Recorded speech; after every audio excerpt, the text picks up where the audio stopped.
नमस्कार विद्यार्थियों, सूर्य public senior secondary school की ऑनलाइन क्लास है ये। मैं आपका हार्दिक स्वागत है। आज का अपना टॉपिक है समांतर श्रेणी। सबसे पहले बात करते हैं कि समांतर श्रेणी क्या है और यहाँ से इसके बारे में हम जानेंगे। जैसे अपने पास आपके पास एक श्रेणी दे रखी है 2, 4, 6, 8, 10, ठीक है। तो देखो इस समांतर श्रेणी में जो आपका पहला पद दूसरा पद है इसको बोलेंगे पहला पद, ये दे रखा है दूसरा पद, ये दे रखा है तीसरा पद, ये चौथा पद, ये पांचवा पद। इन दोनों पदों के मध्य अंतर देखेंगे, यानी 4 में से 2 को घटाया जाएगा तब इसका अंतर कितना आ रहा है 2। फिर अगले पद में से घटाएंगे तो यानी 6 में से 4 को घटाएंगे तो भी कितना आएगा 2। 8 माइनस 6 करेंगे तब भी इसका अंतर कितना आएगा 2। 10 माइनस 8 करेंगे तब भी इसका अंतर कितना आ रहा है 2। अगर संख्याओं के मध्य अंतर समान आ रहा है ये तो आपकी ये क्या कहलाएगी समांतर श्रेणी। यहाँ से संख्याओं यानी कोई सी संख्या दो संख्याओं के बीच में आप देखो, पहली संख्या दूसरी संख्या के मध्य अंतर देख रहे हैं तब भी क्या आ रहा है 2 आ रहा है। तीसरी और दूसरी संख्या के मध्य अंतर देख रहे हैं तो भी क्या आ रहा है अंतर 2 आ रहा है। चौथी और तीसरी संख्या के मध्य अंतर है देख रहे हैं तब भी क्या आ रहा है 2। तो देखो यहाँ से अंतर समान आ रहा है और ये अंतर समान होगा तो ये आपकी क्या कहलाएगी निश्चित संख्या समांतर श्रेणी का सार्वत्रिक अंतर।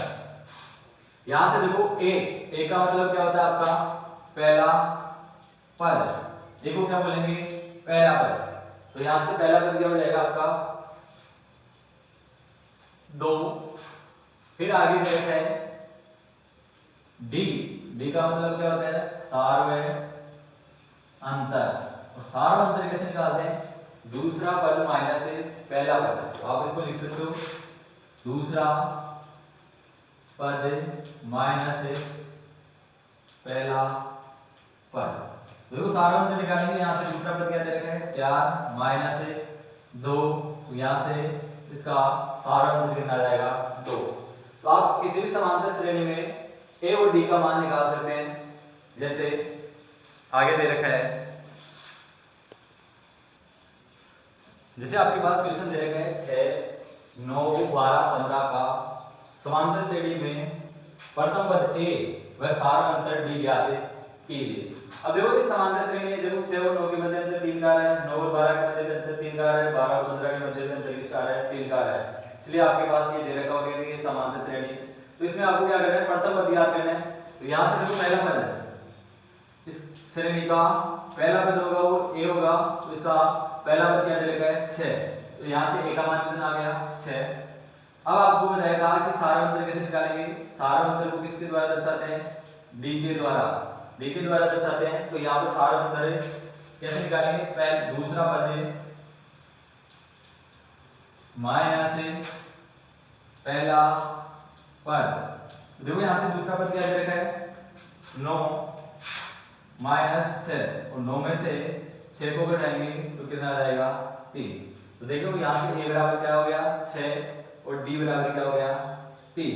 तो आपको a और d का मान निकालना था, तो a का मान हो जाएगा 6 और d का मान कितना हो जाएगा 6। ठीक है, इस प्रकार से आपको यहाँ से a और d का मान निकालना है। हाँ, आप इसका स्क्रीनशॉट ले सकते हो। फिर देखते हैं आगे।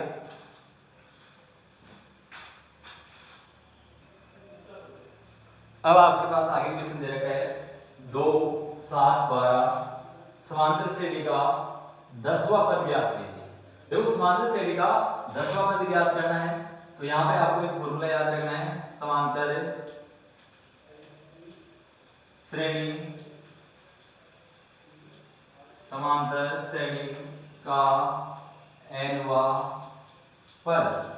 nवां पद ज्ञात करने के लिए यहाँ से आपके पास सूत्र होता है a n बराबर a प्लस n माइनस 1 गुणा d।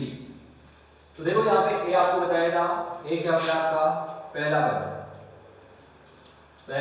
पद। तो यहाँ से देखो इस श्रेणी में पहला पद क्या है आपके पास, यहाँ से इस श्रेणी में पहला पद है 2, तो यहाँ से a का मान कितना हो गया 2।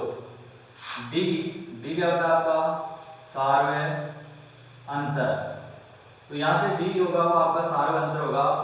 दूसरे पद में से क्या करेंगे पहले पद को घटाएंगे, 7 में से 2 को घटाएंगे तो कितना जाएगा 5। और n यानी आपको कौन सा पद ज्ञात करना है, आपको 10वां पद ज्ञात करना है।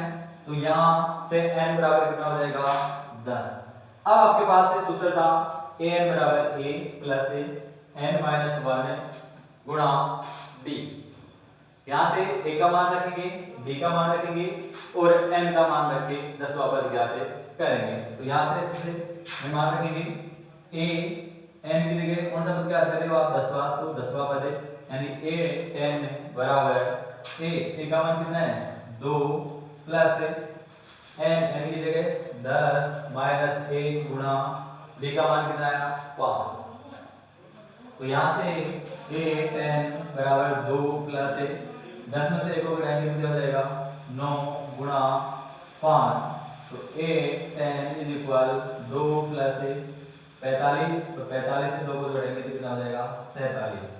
तो जो आपकी समांतर श्रेणी दे रखी है 2 7 12 का, इस प्रकार इस क्रम में आप बढ़ते रहोगे, यानी 12 के बाद में 5 जोड़ोगे तो 17, 17 के बाद में 5 जोड़ोगे तो 22। इस प्रकार से आप 10वीं पद तक जाओगे तब आपके पास 10वां पद कौन सा आएगा 47। इस प्रकार से आपको क्या करना है समांतर श्रेणी का nवां पद ज्ञात करना है। ठीक है, आप इसका स्क्रीनशॉट ले सकते हो। अब आपके पास आगे क्वेश्चन दे रखा है समांतर श्रेणी 3 15 27 39 का कौन सा पद 639 होगा, या माइनस नहीं है, यहाँ पर है कौन सा पद 639 है। अब देखो आपको यहाँ पे क्या करना है, कौन सा पद पूछ रहा है, क्वेश्चन को ध्यान से देखो। यहाँ पे क्या कर रहा है क्वेश्चन की कौन सा पद, यानी यहाँ पे आपको क्या करना है n का मान आपको क्या करना है याद करना है। यहाँ पे a निकालेंगे, a का मान आपका प्रथम पद होता है a बराबर कितना हो जाएगा 3। d निकालेंगे, d कैसे निकालेंगे 15 माइनस 3, दूसरे पद में से पहले पद को उठाएंगे तो 12 में से 15 में से 3 गया तो कितना हो गया 12। अब आपको पता है समांतर श्रेणी का nवां पद ज्ञात करने का सूत्र क्या होता है an बराबर a प्लस n माइनस 1 गुणा d। तो यहाँ से an यानी आपको दे रखा है कौन सा पद, यहाँ से आप ये और लिख सकते हो an बराबर यानी लास्ट वाला पद दे रखा है 639। तो यहाँ से an का मान कितना हो गया 639, क्या हो जाएगा 639 बराबर a का मान कितना है 3 प्लस n का मान नहीं दे रखे तो n की जगह n माइनस 1 गुणा d का मान कितना दे रखे 12। इसको आगे हम करेंगे तो 639 बराबर 3 प्लस, अब 12 को क्या करेंगे इससे भी गुणा करेंगे और इससे भी क्या करना है आपको गुणा करना है, 12 को n से गुणा करेंगे तो क्या आ जाएगा 12n, फिर यहाँ पर प्लस है यहाँ पर माइनस है, प्लस को माइनस से गुणा करेंगे तो माइनस 12 में से 1 को घटाया जाएगा, 12 को 1 से गुणा करेंगे तो कितना आ जाएगा 12। इसको आगे हल करेंगे क्या हो जाएगा 639 बराबर, यहाँ से देखो ये प्लस का है और ये माइनस का है, यहाँ से हल करेंगे तो कितना हो जाएगा माइनस का 9 प्लस का 12n। यहाँ से किसका मान निकालना है n का मान निकालना है, तो n के अलावा जो भी पहले उसका क्या करेंगे पक्षांतर करेंगे। तो आपको पता है कि पक्षांतर करने पर अगर कोई संख्या माइनस की है पक्षांतर करने पर क्या हो जाती है प्लस की हो जाएगी। तो यहाँ से 639 है, पक्षांतर किसका करें -9 का, और ये इधर आते हैं किसका हो जाएगा प्लस का 9 बराबर, यहाँ पर क्या बच गया आपके पास 12n। अब आपको पता है 639 में 9 को जोड़ेंगे तो कितना हो जाएगा 648 बराबर 12n। किसका मान निकालना है n का, इसके साथ है n के साथ जो भी संख्या गुणा में उसका क्या हो जाएगा इसमें बाहर हो जाएगा 648 बटा 12 बराबर n। और 648 में 12 का भाग देंगे तो यहाँ से भाग देंगे तो कितनी बार चला जाएगा 54 बार, तो n बराबर कितना आ जाएगा 54, n का मान कितना आ जाएगा 54। तो आपको क्वेश्चन क्या पूछ रहा था कि ये समांतर श्रेणी है, इस समांतर श्रेणी का कौन सा पद 639 होगा, तो 54वां पद होगा, वो क्या हो जाएगा इसका 639वां पद। ठीक है, आप इसका स्क्रीनशॉट ले सकते हो।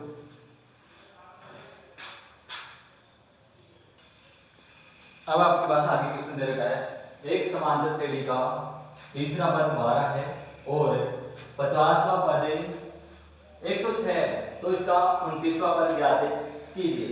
देखो यहाँ पे क्या है तीसरा पद है, तीसरा पद मतलब आपके पास है कौन सा पद दे रखा है तीसरा पद, और वो क्या दे रखा है 12, यानी an बराबर कितना हो जाएगा 12, और तीसरा पद दे रखा है n का मतलब कितना हो गया 3।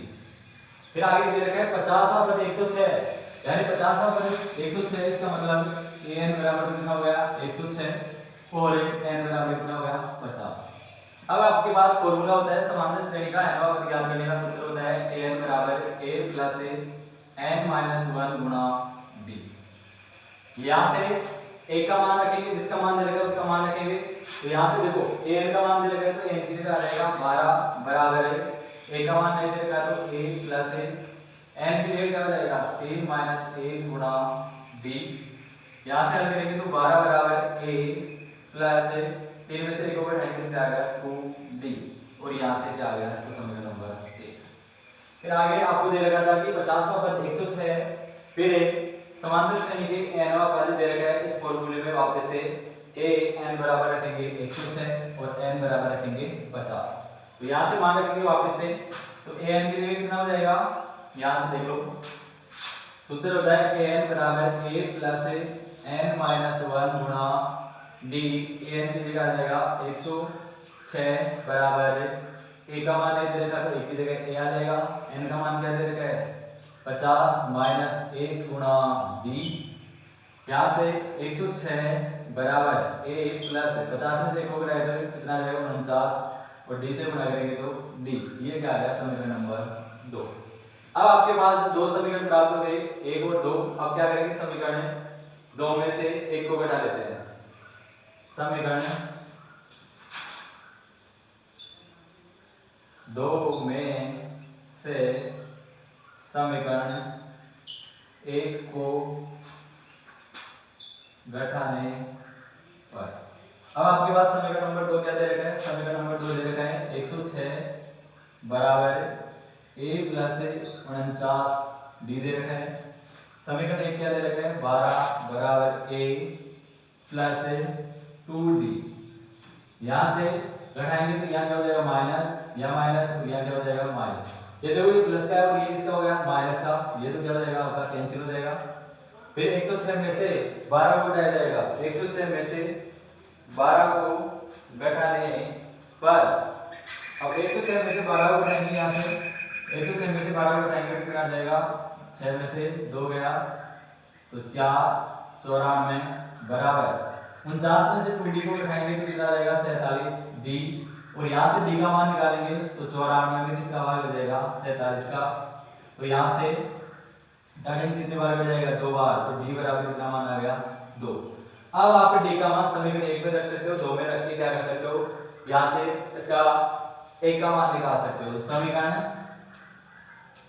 1 में d का मान रखने पर समीकरण 1 में d का मान रखेंगे तो ये कितना हो जाएगा 12 बराबर a प्लस d की जगह क्या आ जाएगा 2 गुणा 2 12 बराबर a प्लस 4।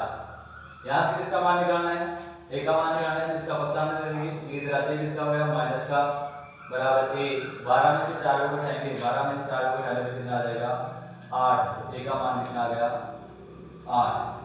अब आपके पास a का मान आ गया, d का मान आ गया तो कौन सा पद निकालना है आपको 29वां पद निकालना है।